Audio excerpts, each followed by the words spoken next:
I might.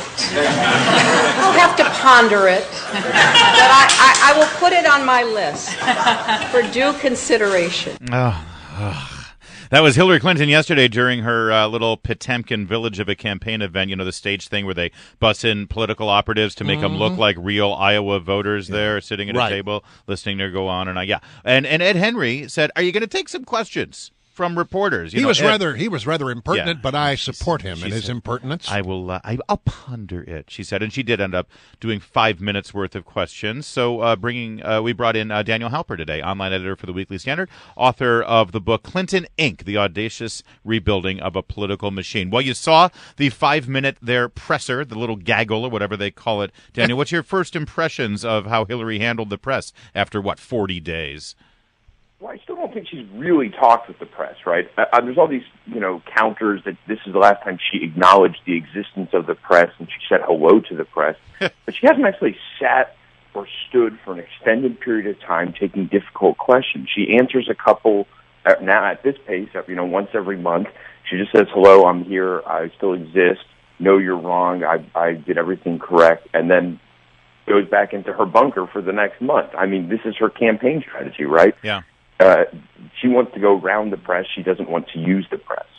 And your book, Clinton Inc., is so much about the Clinton Foundation and how the building of that foundation was very much a political move to help recreate Hillary and Bill in the public eye. And obviously, since Schweitzer's Clinton Cash book came out, we see the connections. This was the first time she answered a question about that book. And here was the question, Daniel Halper. Secretary Clinton, do you regret the way that the Clinton Foundation handled foreign donations when you were Secretary of State? And I don't want to put you in a position of critiquing a fellow reporter, but if you had a chance to ask that first question, what would you have asked? I wouldn't have said, do you regret the way you handled the foreign donations? What about just, do you regret accepting foreign donations? Is it appropriate? Or what about, would cabinet members in the Clinton administration be able to accept foreign donations, or would their spouses be able to accept foreign donations just as you did while you were Secretary of State? Great question. Yeah, that's a great question. It's not just about her. It's about how she might run the president, how she might run the executive office of the president. And she can run it in a way that we might anticipate. That's bad. And I think people would be very concerned about that. And it'd be a newsworthy no matter what she said. The thing that bothers me a little bit about it is sort of there's a lot of words that I could use to describe the very sort of condescending way she responded to a reporter who had the temerity to ask if after a month she might answer a few questions. It's almost as if she feels like that is beneath her somehow. Yeah, look, on the one hand, I'm torn here, right? Because of all the things to admire about Hillary Clinton, her contempt for the press might be the highest thing, might be like the best thing. But it is actually arrogant, right? It shows arrogance that she can't answer any questions, she can't stand the scrutiny, and she just wants to ignore everybody around her just to, become president of the United States. So I'm really torn on this issue because on the one hand, I just want to applaud her and just say, this is great. But on the other hand, it is bad, and she should be able to answer these questions. And I think a potential candidate, and you see it on the Republican side, by the way, the Rubio, Scott Walker, right, even Chris Christie, they sit for real questions. Yes. Some of them are uncomfortable. Some of them are hard, even Jeb Bush. And you know what? That's good for them. And I think it's good for voters, too. You really get to see what these people stand for, how they think on their feet. And I think that's more useful. I mean, that's why I want people to do it. Yeah, now, let's just point out, there is a real difference between sitting down for a thoughtful interview in which the reporter gets to ask a follow-up, and that, when there is a non-answer, you get to come back at it for a second or third or fourth time if you don't feel like you're getting answers to those questions, and a scrum where you have 15 reporters shouting questions, competing interests all over the place, and nobody gets to ask a follow-up.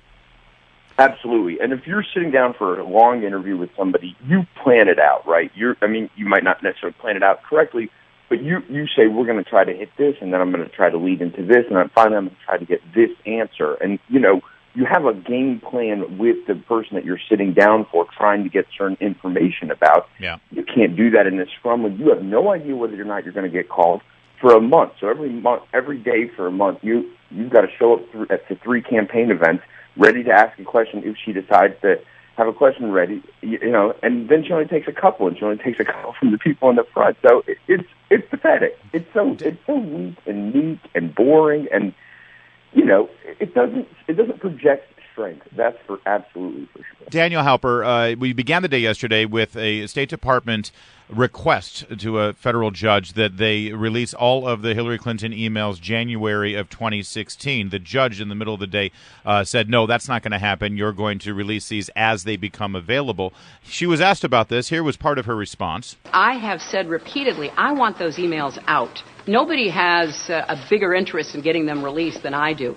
Knowing the Clintons the way you do, based on your meticulously researched book, Clinton, Inc., do you think she's being genuine there? Is it true that she wants these out? And if so, is it just because she's already scrubbed them, she knows there's nothing damning there? She has all the emails. I mean, it's on her server, and they're on her email account. She's also, by the way, what I don't quite understand, and I haven't had anybody probably explain this to me, why can't she just release these emails herself? She has promised us there's nothing classified in there.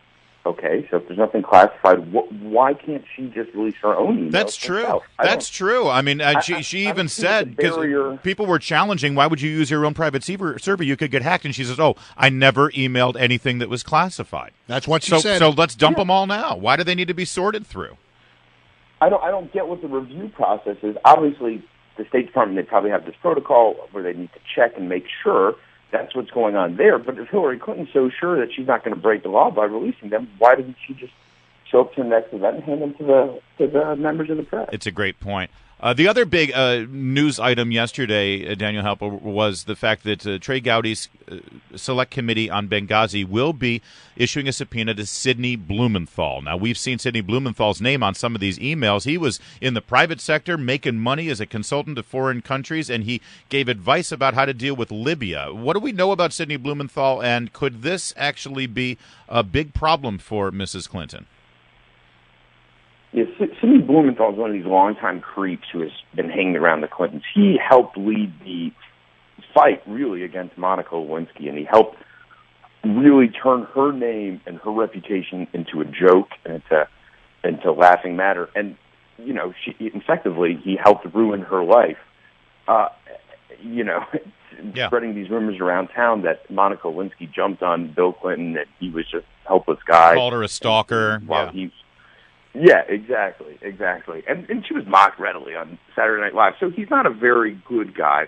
But I think what it shows is the nexus between the foundation, where he was getting paid, these organizations like Media Matters, where he was also getting paid, right, and Libyan, perhaps other interests, business interests, as well as his relationship with Hillary Clinton.